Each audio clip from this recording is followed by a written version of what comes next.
Hi guys, welcome back to our channel. তোমরা দেখছো little Mang blogs. কেমন আছো সবাই? আশা করছি সবাই খুব ভালো আছো। এখন ঘুরতে পারছি বেলা 11টা, আর এখন দেখো আমি এসেছি ঝাল সুজি বানাতে। ঘরে রান্না বান্না সব করা রয়েছে, মানে আমি চাইলে খেয়ে নিতে পারি। আমার কিন্তু প্রচণ্ড খিদে পেয়েছে, আমি চাইলেই ভাতগুলো খেয়ে নিতে পারি, কিন্তু খাবো না। আমার ইচ্ছে হয়েছে এখন ঝাল সুজি খাবো, আর সেই জন্য ঝাল সুজির জন্য প্রস্তুতি করতে শুরু করে দিয়েছি।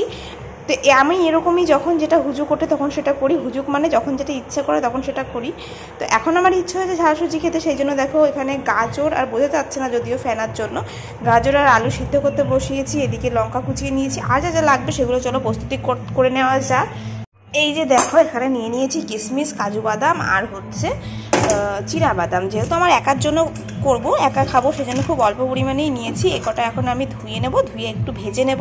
ততক্ষণে ওখানে আলু আর গাজরটাও সিদ্ধ হয়ে যাবে। তো চলো আমি কিভাবে ঝাল সুজিটা বানাই তোমাদের সঙ্গে একটু একটু করে দেখাতে থাকি। এই যে কড়াই বসিয়ে দিয়েছি গ্যাস জ্বালিয়ে, এবার এর মধ্যে দিয়ে দেব একটু তেল। আমি যদিও এখানে সর্ষের তেল দিচ্ছি, কিন্তু এটা সাদা তেল দিয়ে করলেই করতে হয়, অথবা ঘি দিয়ে করতে হয়। যেহেতু আমি ঘি খাবো না, সাদা তেলও এখন কাটা নেই প্যাকেট, সেই কারণে একটু সর্ষের তেলই দিয়ে দিলাম সামান্য করে। মানে এখন ওই কোনো রকমে বানানোর জন্য, কিন্তু এটা কিন্তু ভালোভাবে পারফেক্ট বানানোর জন্য কিন্তু ঘি অথবা সাদা তেলই দিতে হয়। তো আমি এখন এগুলোকে ভেজে নেবো। এই চিনি বাদাম, এইগুলো বাদাম টাদামগুলো ভেজে নেবো একটু। এই যে দেখো ভেজে তুলে নিয়েছি। যেহেতু একা একা ফোন ধরে ভিডিও করছি, তো এক হাত দিয়ে তো তোলা যাবে না। আর এদিকে তেল দিয়ে একদম ধুয়ো বেরোচ্ছে। এবার এর ভেতরে দিয়ে দেবো একটু সর্ষে। এই দেখো কালো সর্ষে দিয়ে দিয়েছি। এবার দিয়ে দেবো যে সিদ্ধ করে দেওয়া আলুটা, ভালো করে ভাজা ভাজা করে নিতে হবে। এবার দিয়ে দিচ্ছি কুচিয়ে নেওয়া লঙ্কাগুলো। আর যেহেতু আলু আর গাজরটা একটু সিদ্ধ করা রয়েছে, খুব বেশি ভাজার দরকার নেই, হালকা একটু সতে করার মতন করে নিলেই হলো। একদম হালকা হালকা করে ভেজে নেওয়া হয়ে গেছে। এবার দিয়ে দিচ্ছি এই যে এরকম সাইজের একটা কাপের, এই যে 1 কাপও না, হাফ কাপের থেকে একটু বেশি সুজি। এবার এটা দিয়ে ভালোভাবে মিশিয়ে নিতে হবে। মানে সুজিটাকেও আর একটু ভালোভাবে ভেজে নিতে হবে। এই যে দেখো সুজি দিয়ে যখন ভাজছি আর কি, সুজিটা ভাজছি, দেখতে এটা এরকম হয়েছে।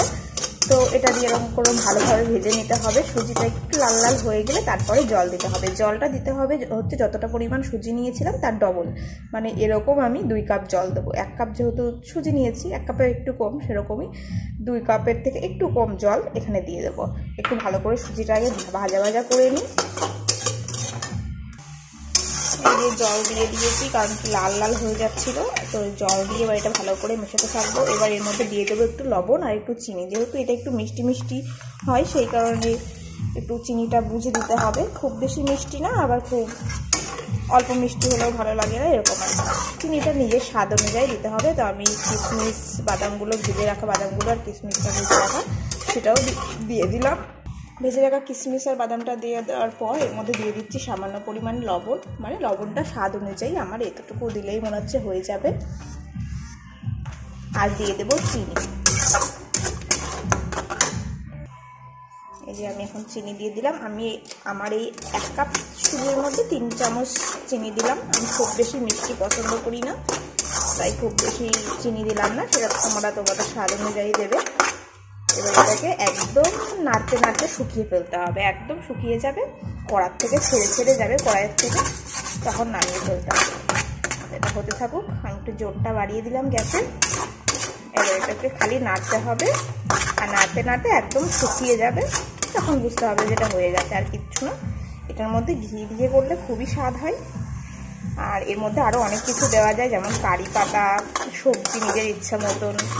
আমার কাছে এখন কারি পাতাও নেই, আর ঘিও দিতে ইচ্ছে হলো না, ঘি খাবো না। তো একদম মানে 1 চুটকিতে, যাকে বলে 1 চুটকিতে হয়ে গেল সুজি আর কি। নিমেষের মধ্যে কিছু ভালো খেতে ইচ্ছে হলে, হেলদি খেতে ইচ্ছে হলে, ভালো কিছু খেতে ইচ্ছে হলে এরকমভাবে একটু বানিয়ে নেওয়া যেতে পারে। এটা ভালো করে আমি আগে ঝরঝরে করে নিই।